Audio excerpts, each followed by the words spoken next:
Welcome back to Social Sessions. Today I am going to deal with you about British government acts, that is after the 1858 to the 1947.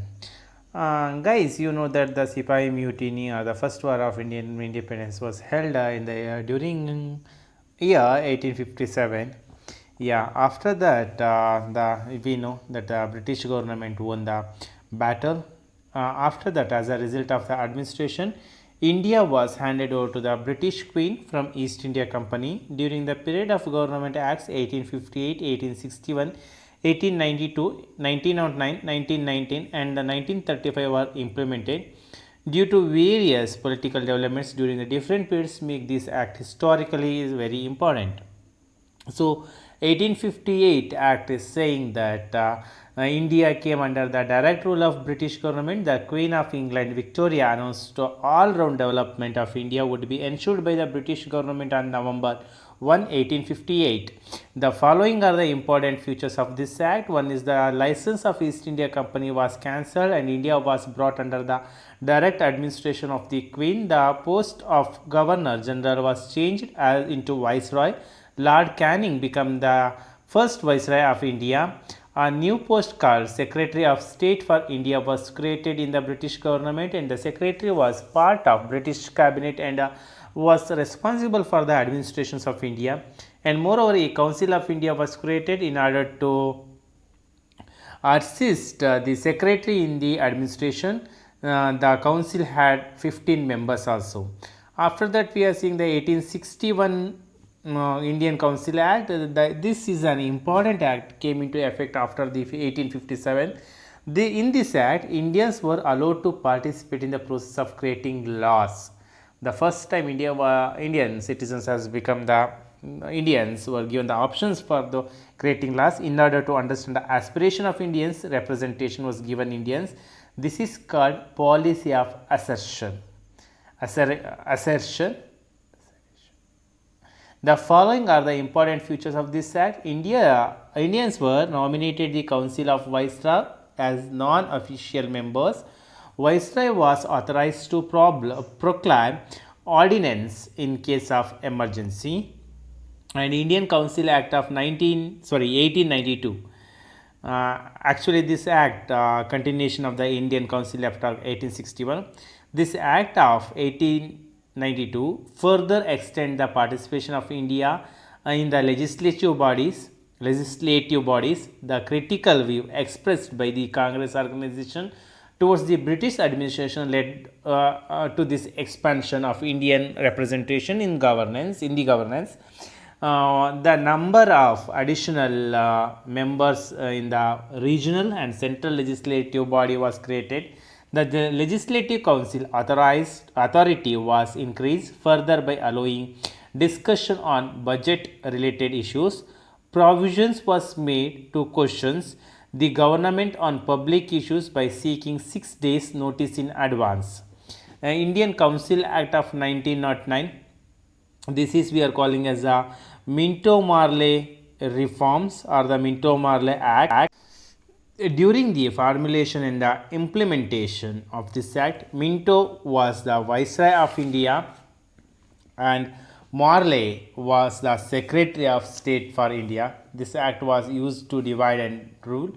The following are the important features of this act. The total number of central legislature, the members was increased 60 from 16. 16 was there previously, it has increased to 60. The number of regional council members were also increased. Representation of the regional council was allowed through election for the first time. In order to provide separate representation for Muslims, separate electorate college was created. See, divide and rule, I was saying same thing here. The separate electoral system has electorate or the electoral system as made for the Muslims in here in the year of the 1909. After that, we are moving further to the Government Act of 1919. So, since India took active part in the First World War, Lord Montagu, who was the Secretary of the State for India, argued favor of the providing more representation to Indians in the matter of administration. He was the favor for allowing people's participation in the formation of government gradually. Lord Chelmsford, okay, Chelmsford, who was the viceroy, then declared various reformative measures to the British Parliament on 20th August 1917. The Indian Council Act of 1919 was formulated by accepting the reports. This act was also called Monte Chelmsford Reforms Act. On the act formulated by cameral legislative body, that is lower houses and the upper houses, diarchy was allowed to the religion governments, and high commissioner was appointed. High commissioner was appointed for India.